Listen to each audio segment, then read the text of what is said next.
La semana pasada llamaron poderosamente la atención noticias y datos económicos provenientes de China que van desde ajuste a su tasa de interés de referencia hasta datos de una baja sensible en el crecimiento económico y de recepción de inversión extranjera, lo cual ha repercutido en los mercados cambiarios y bolsas. Y para acercarnos a estos hechos es que le agradezco a Janet Quiroz Zamora, directora de análisis económico del Grupo Monex, nos comparta su análisis de coyuntura. Buenas noches, Janet.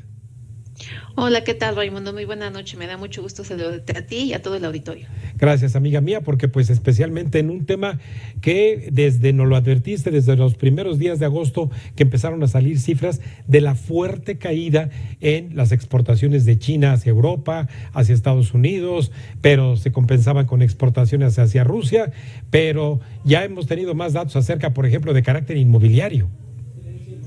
Así es, Raimundo. Pues hemos visto que los datos que se han publicado en los últimos días sobre China, pues han venido cada vez preocupando más a los inversionistas debido a que pues han presentado una desaceleración importante. Recordando que pues había altas expectativas sobre la economía de China para este 2023, considerando que pues fue casi a finales del año pasado cuando las autoridades de ese país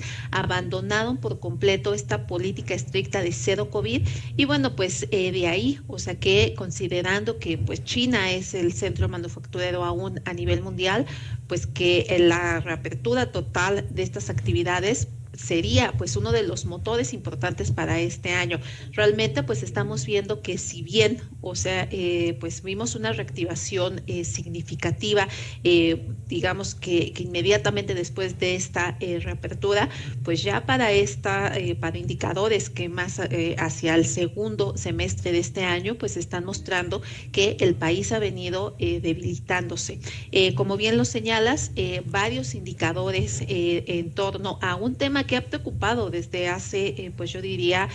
pues varios meses, que tiene que ver con el sector inmobiliario de este país. Si bien sabíamos que este sector se mantenía, pues digamos que mantenía varios problemas, no solo, o sea, los indicadores en torno a este sector, pues son los que han venido debilitándose. Sectores como comentas, o sea, que dependen, o sea, de la demanda externa, en particular las exportaciones de este país cayeron a una tasa de 14.5%, pero no solo, o sea, estos indicadores asociados al sector externo, sino que a los internos también hemos visto pues una desaceleración considerable que tiene que ver también con las importaciones que cayeron casi 13%, pero además de esto también tuvimos otros más, como el caso de las ventas minoristas que presentaron, si bien un crecimiento del 2.5% en el mes de julio, este crecimiento fue mucho menor a lo que se esperaba y también pues se muestra una clara desaceleración en el ritmo de crecimiento del consumo interno. Junto con esto, pues también vemos que la producción industrial también presentó un crecimiento más acotado del 3.7% en términos anuales, que también implica una desaceleración importante en comparación con los niveles que se venían registrando en el primer semestre del año. Además, o sea, otro de los sectores que se ha visto pues bastante deteriorado ha sido el sector del empleo. En particular, la tasa de desempleo del sector urbano aumentó a 5.3%, pero no solo esto, la tasa de desempleo entre los jóvenes ha alcanzado máximos históricos. Además de que también en términos de inversión, que es también yo creo que uno de los sectores que más se está preocupando, pues también se desaceleró aquí de manera mucho más significativa. Ahora, en el acumulado los primeros 7 meses de este 2023, vemos un crecimiento de únicamente 3.4%, con evidencia que muestra que también la inversión extranjera directa ha disminuido de manera muy considerable en el país asiático. Janet, ¿qué tanta congruencia, obviamente visto desde acá, pero sobre todo con tu experiencia, tiene que ver este debilitamiento en el mercado interior en cuanto al consumo en China y con una muy, muy, muy baja inflación que incluso pudiera llegar a ser deflación y con la baja en su tasa de interés de referencia?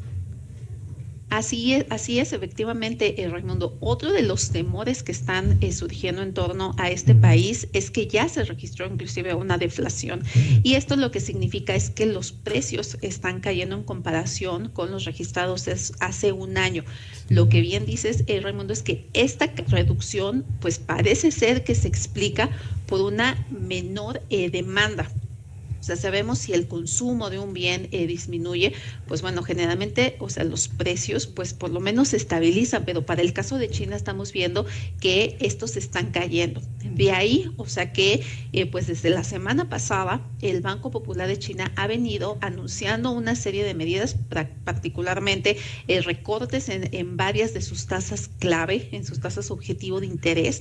para pues tratar de incentivar a que haya un mayor crédito y con ello también que haya un mayor consumo y que esto pues de alguna manera pues también le inyecte dinamismo a la economía china. Sí, finalmente, Janet, obviamente cuando decimos que algo cruje, como pudiera ser a lo mejor una tarima que sostiene una losa, está pronta a romperse, el modelo chino estará empezando a crujir. Pues mira, Raimundo, yo creo que estamos pues en medio, yo creo que lo que podría ser un cambio estructural,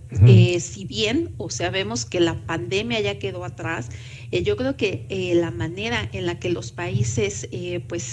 asumen este país cambió de manera importante. Recordemos que China, o sea, en China fue donde surgió este COVID, o sea, y de ahí, o sea, pues una serie de medidas muy estrictas que se implementaron, como ya lo comentaba, fue de hecho el último país en abandonar estas medidas, pero yo creo que más allá de esto, lo que hizo evidente o lo que mostró fue que la manufactura mundial estaba muy concentrada en este país, con lo cual pues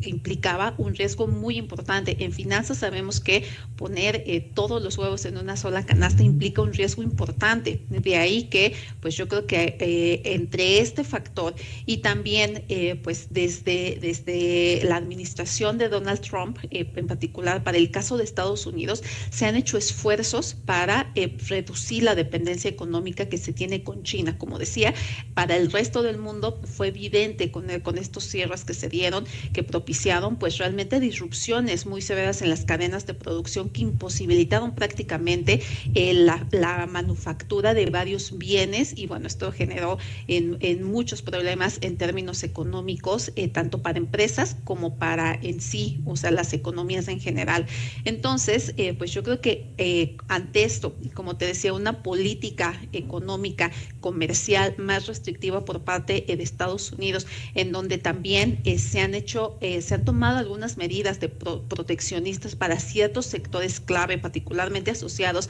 a la seguridad nacional de China, pues yo creo que es lo que también ha motivado que la inversión extranjera directa caiga a este ritmo y que esto al final, o sea, termine pues permeando al resto de la actividad económica interna de China. Entonces, me parece que como bien lo señala Raimundo, pudiera pues más allá de parecer un simple bache, pues pudiera más bien estar reflejando este cambio, o sea, estructural, en donde pues varias empresas están saliendo de este país y están buscando en todo caso otros destinos para empezar a invertir y expandir su capacidad productiva. Claro, y de ahí las oportunidades justamente para México. Qué interesante ángulo nos acabas de compartir, Janet, porque vaya, el tener y acopiar tanta información de este gigante y ponerlo así en cuentas claras es lo tuyo. Así que siempre te lo reconozco, mi querida Janet. Muchísimas gracias, amiga mía. Con mucho gusto, Raimundo. Te mando un fuerte abrazo a ti y también a todo el auditorio. Gracias, Janet. Vamos ahora con la cápsula de investigación deportiva financiera de esta semana, en la que indagamos acerca de la Liga Árabe de Fútbol que tanto ha dado de qué hablar en meses recientes.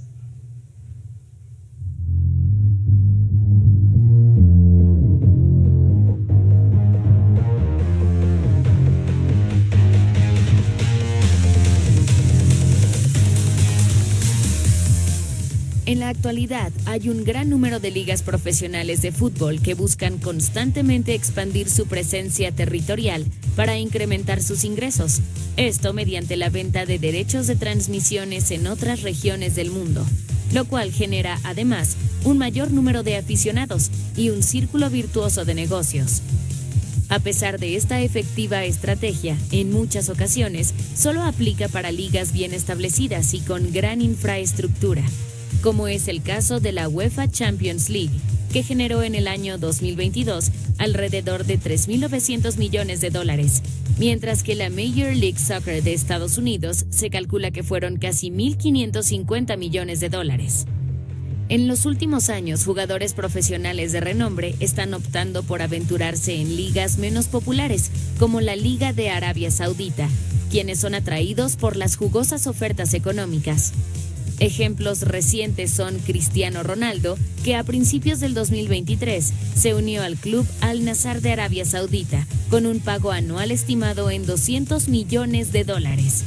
Karim Benzema, reciente ganador de la Bota de Oro de la FIFA, quien abandonó el Real Madrid para jugar en Arabia Saudita con un contrato de más de $200 millones por 2 años y medio. Y Neymar Jr., también reciente adquisición del Al Hilal con un contrato de más de $150 millones anuales, que es 6 veces más de lo que ganaba en el PSG de Francia, junto a lujosos complementos como un jet privado y una mansión de 25 habitaciones.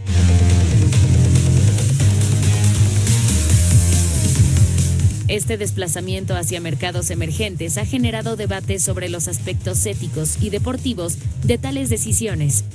Mientras algunos cuestionan si estas decisiones privilegian el aspecto económico sobre el amor al juego y la competición en ligas de mayor prestigio,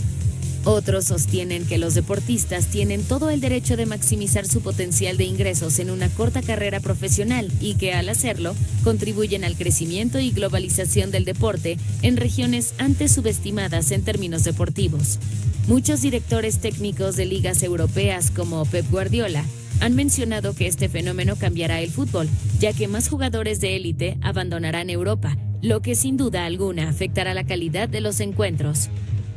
En cuentas claras, el traslado de deportistas a ligas de menor renombre debido a razones económicas muestra la complejidad entre el deporte como una pasión y como un negocio en un mundo cada vez más globalizado.